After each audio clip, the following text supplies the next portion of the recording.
subido a 26, a 28%. Entonces, ¿cuál bajado?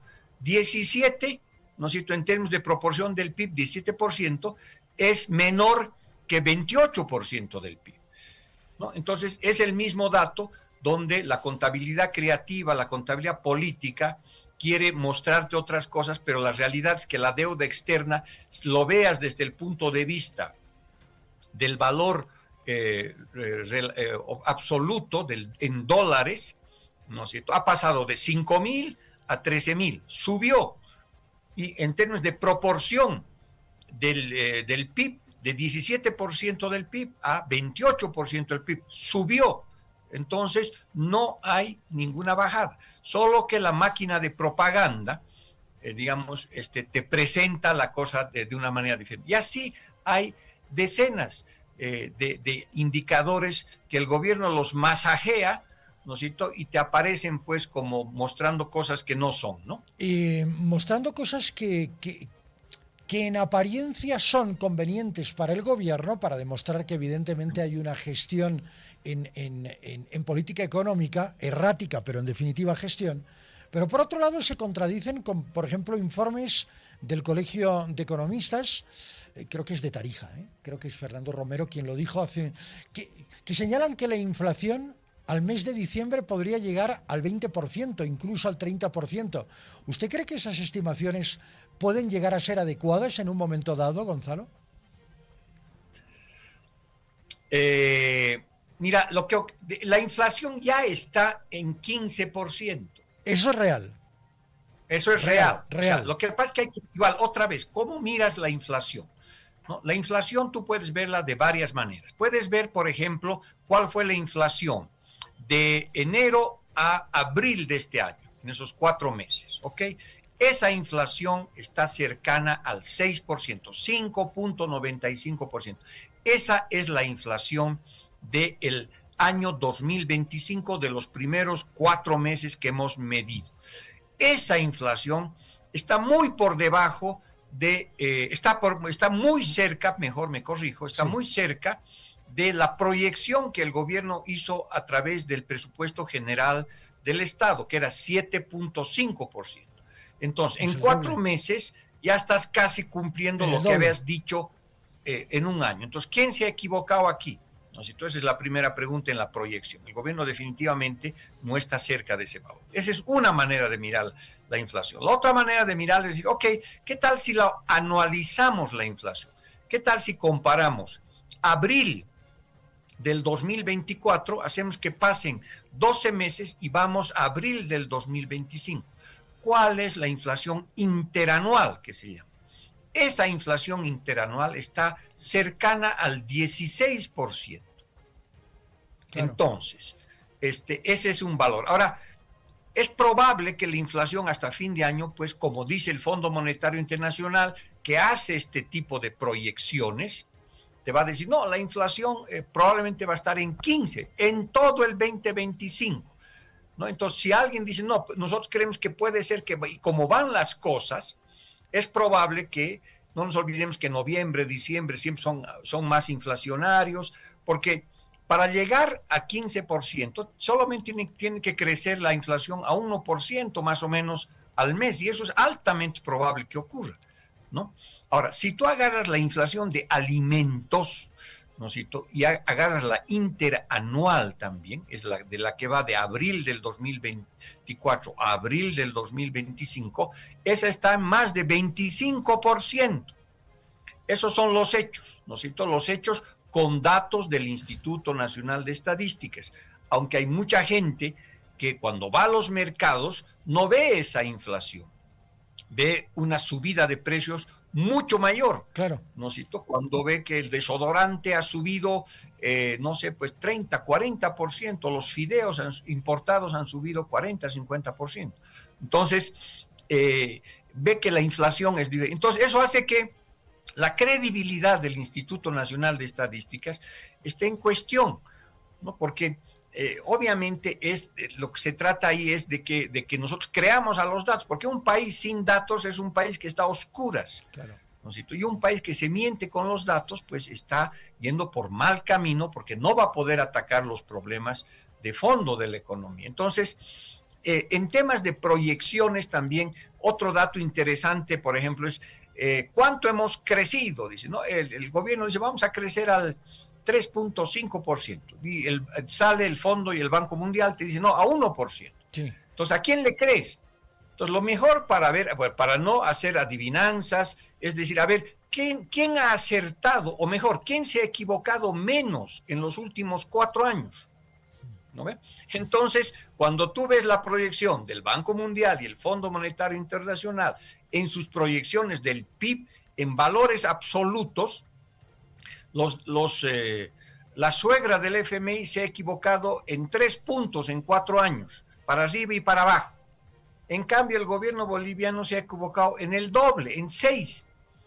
Entonces, ¿a quién le voy a creer? ¿Al que se equivoca menos, que es el Fondo Monetario, digamos, o al gobierno que la pela mucho más? Entonces, la única manera que yo tengo de un poco tener certeza en lo que voy a decir es, digo, a ver, ¿qué dice la historia? Yo veo que la historia de las proyecciones del Banco Mundial, de la CEPAL, del Fondo Monetario Internacional, son más cercanas que las proyecciones que ha hecho el gobierno. Tengo una última pregunta que está más directamente relacionada con lo político. El gobierno sostiene que la inestabilidad política está, lógicamente, teniendo una influencia directa en la situación económica. Yo pienso que es al revés, que la situación económica influye mucho en esta inestabilidad política.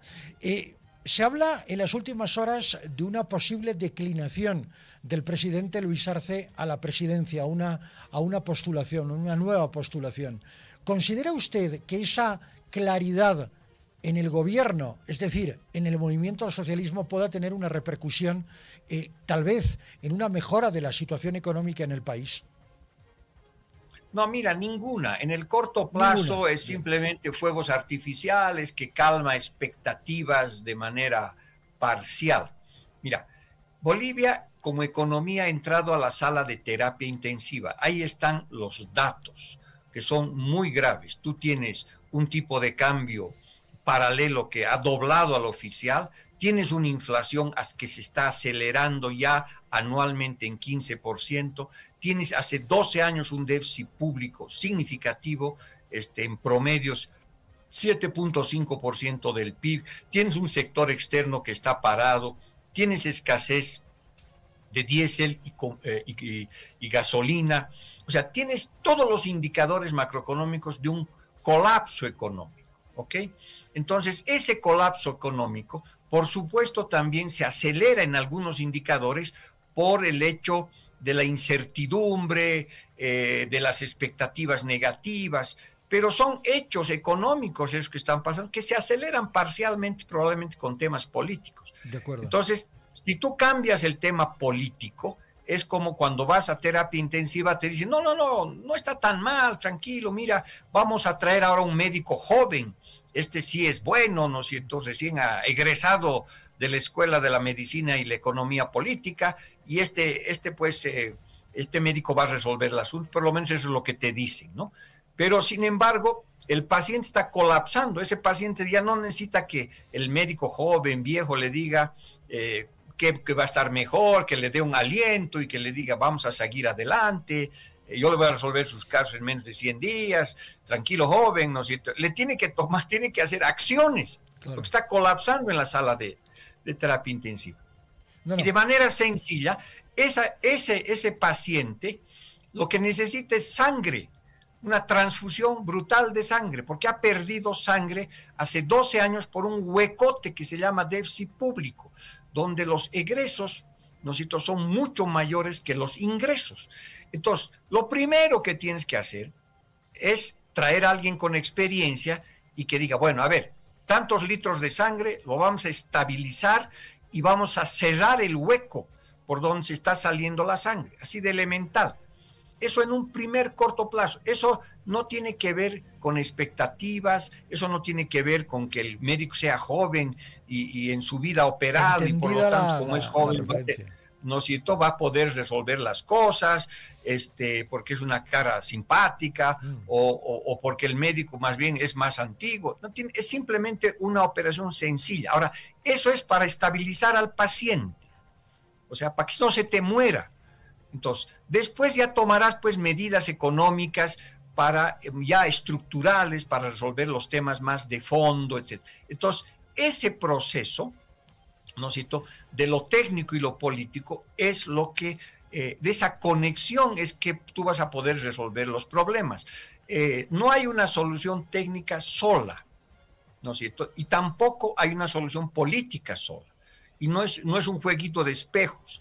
Entonces, tú necesitas un plan económico que ya se lo conoce, no hay mucha novedad, y entre lo que tiene que cerrar es ejecutarlo. La gangrena del déficit público y tiene que conseguir dólares. No hay misterio, no hay magia.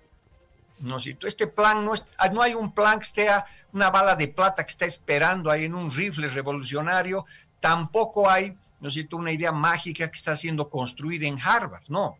¿No es cierto? Se conoce los procedimientos que tienes que hacer cuando tu paciente se está muriendo en sala de terapia intensiva.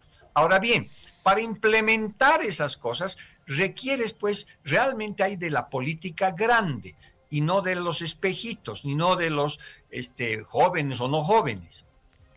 Tú necesitas, antes de eso, si me permites, una comparación histórica. Adelante, Gonzalo, está bien. Que te va a gustar. ¿No es cierto? Porque, a ver, nosotros estamos viendo siempre, a ver, ¿con quién nos comparamos? Bukele, entonces veremos El Salvador, una historia muy diferente. Argentina, hay que hacer lo que han hecho los argentinos, muy diferente. Lo más sensato es mirar la historia económica de tu país, ¿no es cierto? Y en tu país vas a encontrar que una cosa similar, no es igual, no hemos llegado a los extremos y es una enfermedad diferente la del 85 a la que tenemos en el 2025, pero son similares los problemas. En el 85... ¿no es cierto?, Hernán Siles Suazo tomó 6 paquetes de estabilización, ninguno le funcionó.